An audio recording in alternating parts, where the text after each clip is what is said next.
Hey there! Welcome to a brand new episode of Muzikxpress. My name is Twan, and in this week's vlog you will see my interview with Annerley Gordon, aka Annerley, in which she tells the story behind her classic 2 Times. But of course we also talk about some of the other tracks which she co-wrote. But before we start with the interview, please make sure to subscribe to my channel, and very important, also make sure to click the bell button, because then you will get a notification the next time a new vlog is online. Alright, here it is, the story behind 2 Times, my interview with Annerley Gordon. Enjoy! Annerley Gordon is a vocalist, songwriter and performer who was born in Sheffield, England. But in the early 90s she moved to Italy and she started her career there. Annerley Gordon is responsible for a lot of projects in the Eurobeat and eurodance genre. On her website you can see a massive list of tracks she wrote or where she provided the vocals for. Some of them became worldwide hits. For example, did you know that Annerley co-wrote the Corona classic The Rhythm of the Night? Plus she co-wrote the lyrics for many of the hits from Wakefield back in the 90s. For example, Another Day, Think of You, Sexy Eyes and Close to You are all co-written by Annerley Gordon. As Annerley, she had a massive hit with the track 2 Times, which came out back in 1998. It became a top 10 hit in lots of European countries, and in Belgium and Denmark it even made it to the #1 spot of the charts. Reasons enough to sit down with Annerley to ask her about the story behind 2 Times and more. My first question to her was around which age she became interested in music. I was probably about 15 days old when I became interested in music, to be honest, but it was always something that I liked to do. I'd lock myself in the bathroom and hum and sort out melodies and stuff, but I never thought about using it, doing music as a career. Absolutely not. Yeah. Well, I shut myself in the bathroom. Yeah. you know why they have tiles on the bathroom walls? Yeah, and what people go into the bathroom to sing? Because the tiles create a perfect mix. You know, they mix the voice perfectly. The acoustics. Yeah, perfect. Yeah. So do you remember which artists or bands you did listen to back then? Oh, I listened to Howard Jones. To be honest, I didn't have the money to buy anything myself, so I listened to my brothers and sisters' records, you know. So it was Howard Jones, there was Meatloaf. I adore Meatloaf. Yeah. I just love that album. And then what was there? Okay, there was Neil Young, was a bit more particular, you know, is not quite my cup of tea, but I can, you know. Herb Alpert as well. Yeah. And so I was listening to all sorts of stuff that wasn't necessarily what I would have chosen, but it was good for me the same, you know, because it meant I was listening to all sorts of, you know, all kinds of stuff really. Yeah. So did you do singing lessons or? No. I didn't even think about singing, to be honest. Yeah. I liked doing it, but then who doesn't? So you never thought about like, okay, this can be my career? No. So do you remember the very first time you recorded something in a professional studio? A professional studio? Well, it was here in Italy, obviously, because you know, I didn't have the chance to do it in England. And I can tell you, I am convinced that if I had tried to do something as a singer in England, I wouldn't have got any work at all, because, you know, in Italy they took me basically because I was English, so I cost less time in the studio. I mean, we had very small budgets, you know, and I started session singing. So, you know, if I can do 5 pieces in one morning instead of somebody else, because I already know the song, know it very well, due to all the background stuff that I'd heard when I was little. English? My pronunciation was perfect, had no problem, get things done quicker, great. Yeah. So I was taken on basically for that reason, and that was where I learned to sing. I just learned on the job. Oh, really? I've been so lucky. Also because I started working with the people that really mattered. And the people, Teo Spagna, Pignanoli, to name but a few, you know. Farina, Saifam. Dizo, he was an amazing session singer as well. Yeah. And so, you know, being able to learn on the job, and also accepting going into a studio and saying, look, I know nothing. You accept, you listen to them, they give you directions, you do it, you follow. because they know what is best. You don't know yet. You don't know anything, so you follow them. And I just got things done. It was. So how did they discover you? Like, how did they know that you could sing? I was in a discotheque, and it came to the chorus, and I just blasted it out. And this guy said, "You know, I've got a friend whose daughter goes to this studio."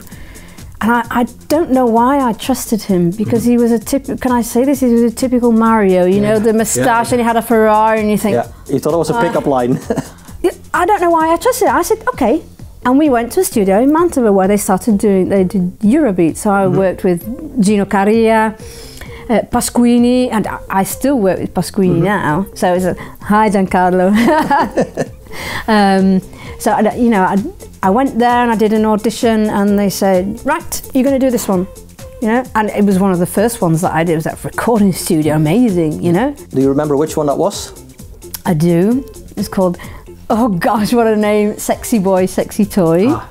And I have the vinyl. Oh yeah, I think we have it here. Oh, let me grab it. Yes, this was me a few hundred years ago. Wait a minute. Yeah. Nothing changed. Nothing changed. Oh yeah. So what year was that? This was 1991, maybe. I don't remember. But it's 1991, I think. 1990. Yeah. And it was the first one. Yeah. So it was also your first release then, I guess. Yeah, it's pretty green. Yeah. I was very green. You know, had a lot to learn. Yeah. But he had me to this photo session, and it came out as a CD single in Japan. It sold 100,000 copies. Oh wow! So you think, that's not bad for your first release. It's incredible, you know. But you know, I didn't understand much about the scene or anything, because the only thing I wanted to do was sing anyway. Yeah. But so did you went to Japan to perform, or? Oh, I did. Yeah. My first concert, you wouldn't believe it, Twan. My first concert, it was at Tokyo Dome. Oh wow! I had Jennifer Button, Michael Jackson's guitarist, and I was so nervous. Yeah, I can imagine. I was sewing my costume on the plane going there, you know, and I was there backstage, and I said, right, you either do it or you don't. You hear? You said yes, you do it. Go for it, because if you don't go for it, then what would have been the point of all this, you know? Yeah. So I did. And it's still on YouTube now, that video. I have to find it. Yeah, but I didn't do the Sexy Boy, Sexy Toy one. I did another number. Okay. But and then when I got home, the phone started ringing. We're interested in, could you? And I said, sorry, I can't. Because then, Larry Pignoli was going to sign me, and he did in September. I went out in August, and he signed me in September. I'd already promised. But it was the best choice ever. Yeah, exactly. Yeah. So yeah, for this interview, we're going to talk about Two Times, a track you did back in the year 1998. You didn't only sing the track, but you also co-wrote the lyrics. Can you tell a bit more about the writing process for Two Times? Two Times was basically. If I could start with the kind of voice as well, you know, it's a very fine voice. It's something very... Yeah, sweet. Yeah, and not particularly... We were in a world of belting 90s music, and it was fantastic. But it wasn't me. You know, I had to find something else. I'd done a lot of backing vocals for various artists and stuff, but I wanted to, you know, find a place, find something that was pretty original. So we messed around, and I thought, well, why don't I do a da-da-da-da-da-da-da, this kind of thing? And Larry said, that's it. Okay, all right. He said, let's try this. And he put this on, and it was half written, a couple of things going on, you know, and he said, just improvise. Okay, all right. So put the headphones on, hear it once, hear it twice, and then start going. And it was 10 minutes. 10 minutes. And he said, okay, I'll give you the cassette, because we had the cassette. And I can tell you, I still have that cassette. And it is exactly the same. Larry practically said, right, it's a wrap. We've done it. And it was 10 minutes. And Daniela Galli, she wrote the lyrics, and I elaborated them. So yeah, I co-wrote them, and it was amazing. Yeah. I was very, very lucky. So there was an instrumental version already, or? No, it wasn't an instrumental. It was an idea, to be honest. But Marco Soncini was very, very good, very clever. We had a wonderful working chemistry, Marco and I. And when we started doing the album as well, I mean, each piece took us 3/4 of an hour to write. That's crazy. But we just had this vibe going, you know. He had some fantastic ideas, and I had my pen was like smoking because I was writing stuff all the time. And yeah, 3/4 of an hour, and then Larry would come down, listen to it, and he'd say, "Don't change a thing, don't change." And the core was because I just love to harmonise things, you know. And that was already in place, and it was just so much fun, so much fun. So when the track was done, was it difficult to find the label, or they had their own label, I guess? Yes, they did. They had Energy, so it was, and they were already riding on the success of Wakefield, of Ivana Spagna, Benny Benassi was getting started, and Davide Riva, obviously. So it was already there, you know. Yeah. And also, it was Larry had enormous talent. You know, they said that if you pass by Larry Pignanoli, you will be successful, and it was a legend, you know. And most of the times it was true. So I was very lucky.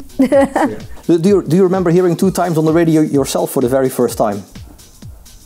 I don't remember that. I could tell you what I remembered. I was going to the studio one day, and the car park is behind the studio when you know, in the old place. So car park behind the studio, and you have to go down to get to the front and the entrance, go down a little alleyway. So I go down the little alleyway, and I'm dressed in jeans and just completely normal person, you know. And I walked past a classroom, a class full of students that were walking, I don't know, somewhere, you know.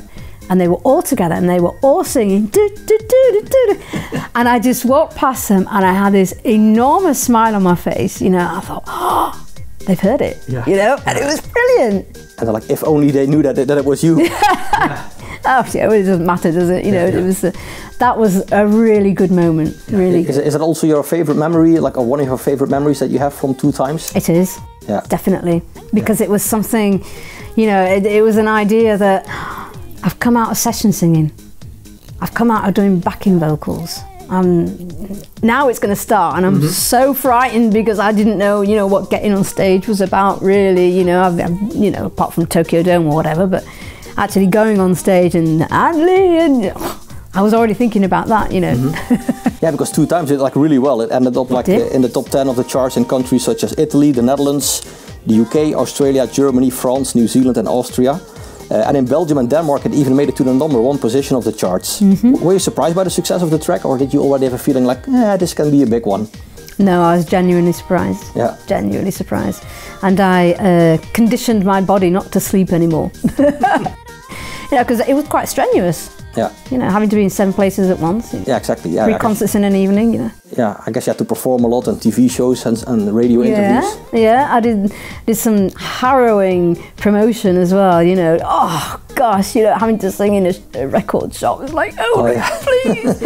But I mean, promotion is what you have to do if you want to get out there afterwards. Yeah, there was no internet yet, so... No, that's right, and so that was had to be done. Yeah, so do you have any idea how many copies have been sold during the years? Well, I knew it up to a certain point. It was about 2.5 million, but I think it might be more than that now. And now with streaming? With streaming, obviously, yeah. So yeah, what did happen to your career once the track was a top 10 hit in so many countries? Did it also open a lot of doors for you? Maybe it did. Maybe it did. I was so concentrated on doing that. And the fact that the best door that was open was the fact that I could just start writing for me, you know. And maybe the word got round that, you know, writing for me, and I was doing my own stuff, you know, that I could also write for others. And sometimes that happens, it's nice. Yeah, so yeah, 2 times came out in 1998. That means it's turning 25 next year. Wow, can we celebrate? Yeah, that's what I'm going to ask. Yes. Do you think we can expect something special for the 25th anniversary? Well, I'd completely forgotten about that. Well, you're welcome. Well, you still, fantastic. You still have a few months to think about it, so... I do. Yeah, yeah. Oh, I have to do something. Yeah. I'll have to do something. People can write ideas in the comments, maybe, here on YouTube. Right, right. I want you to write ideas, because I haven't got any, and yeah, let's do it. Yeah, and you already mentioned it. Like besides 2 times, you did sing and write a lot of other tracks as well. Yes. Yeah, on your website there's a massive list with tracks you did sing or write. Do you have any idea how many tracks you've been involved with?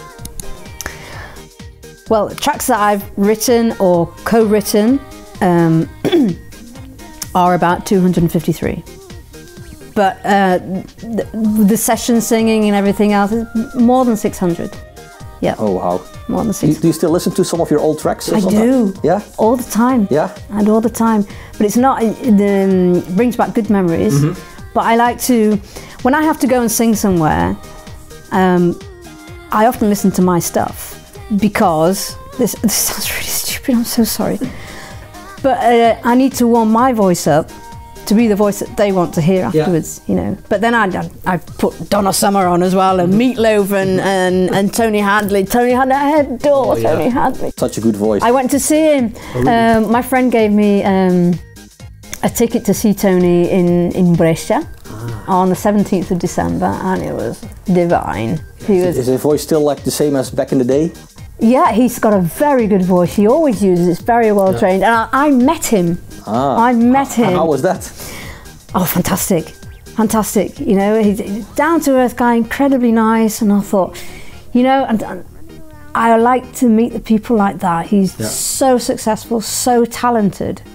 But he says, come on then, have a glass of wine before you go on stage. It's good for your voice, you know. And I think if Tony Hadley says something like that, if he says so, you have to do it. Yeah, absolutely. Yeah. So yeah, you also co-wrote another big classic that's still being played on the radio often these days, especially during summer. I'm talking about Corona's The Rhythm of the Night. Yeah, a sample from The Rhythm of the Night was used some years ago in the Black Eyed Peas and J Balvin track Ritmo, Bad Boys for Life. So yeah, you and Theo España got an ASAP Pop Award for that one last year.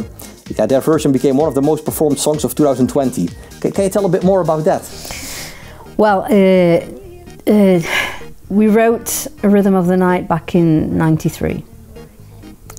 It was a tryout. It was, you know, with Bontempi, the 3 of us, you know, we got together in the studio, and Bontempi said, you know, can you write some lyrics? Because you're English, you know, and obviously, I said, yeah, right, okay.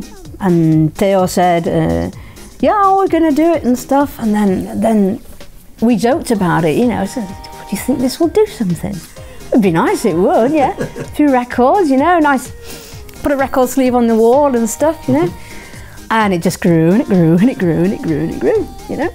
And then it had been covered quite a number of times because Bastille did it a few years ago as well. Oh, really? Yeah, true, I remember that. Yeah. They did it together with the track from Jam and Spoon as well, I think. But the ASCAP award was incredible. ASCAP, you know. It was just, it's phenomenal, that piece. It is phenomenal. You know, I do lessons, I teach kids English as an expert in schools, and the kids know it.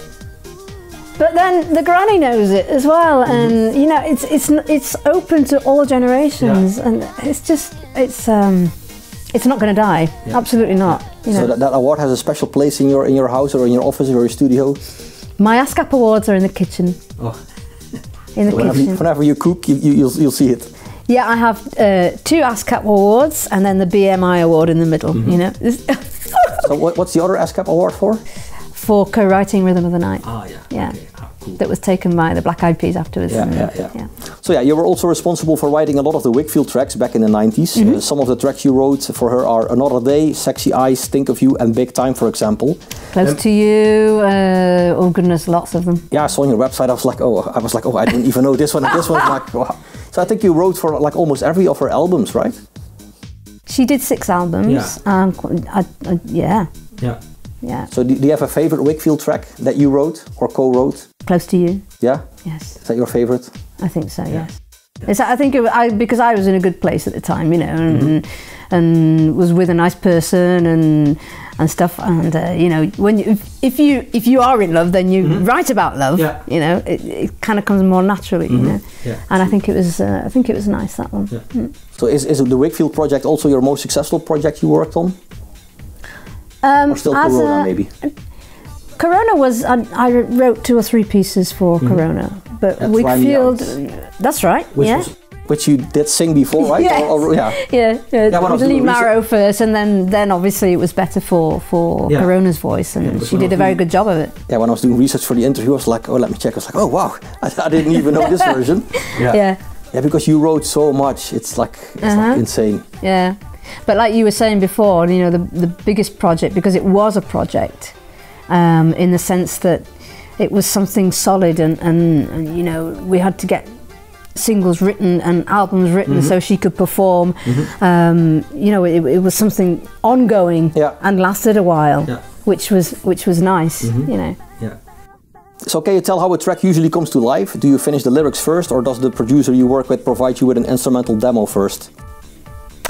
I've been lucky in the sense that I've always been provided with some kind of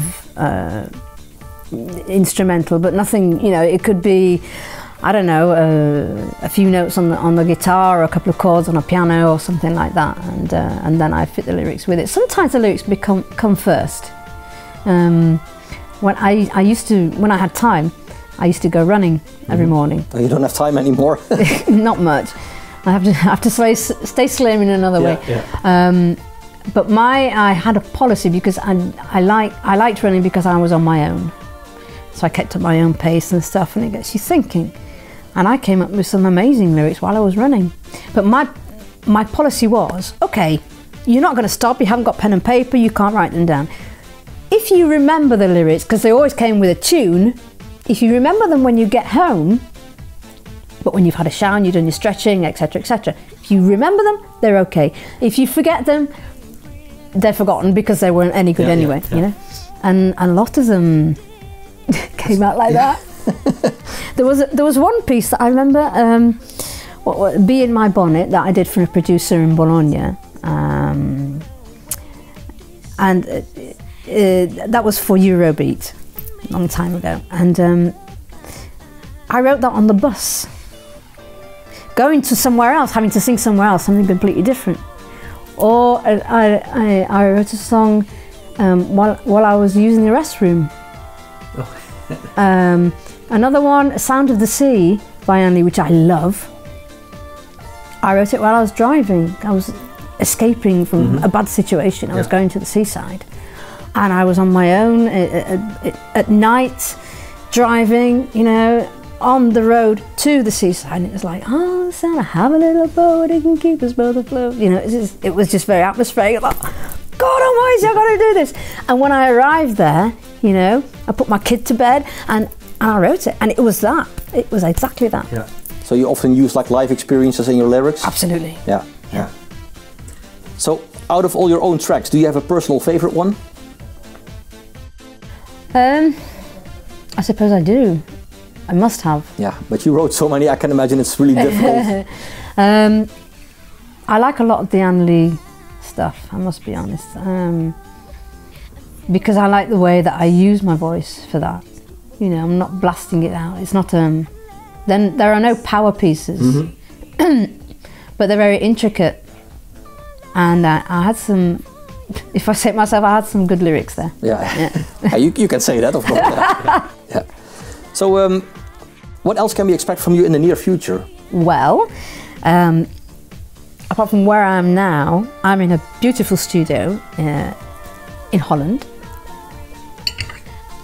with my new friend called Raz Nitsan, and I am recording with Raz Nitsan, which is amazing, absolutely amazing. I never thought I would be able to do that. Now that, you know, I'm completely free contractually and stuff like that, you know, I can work with whoever I feel.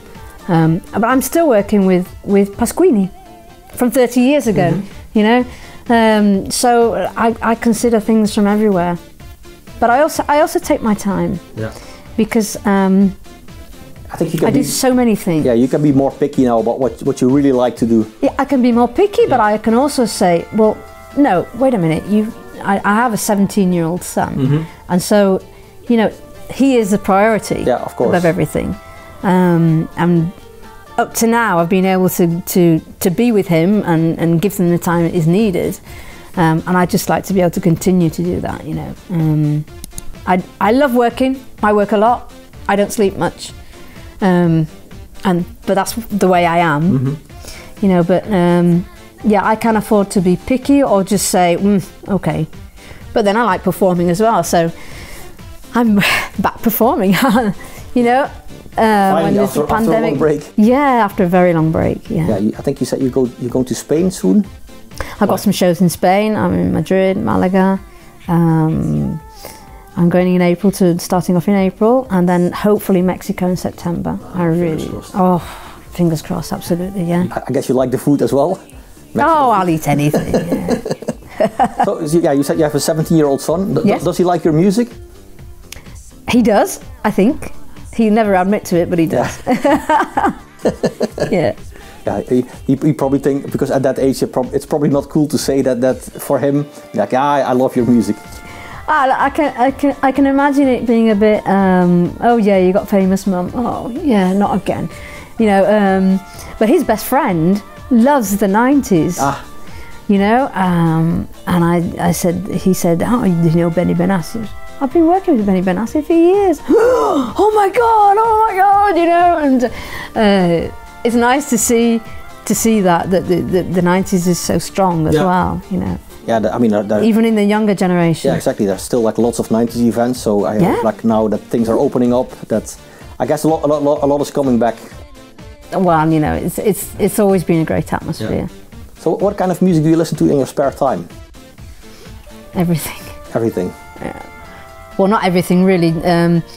I don't listen very much to blues or jazz because I'm not capable of understanding them, you know.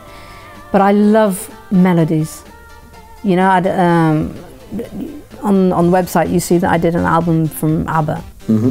But I know when these guys breathe, you know, I knew the song so well. It took me a day to do 14 tracks. I didn't, you know, didn't mess around. I know them. Okay, do.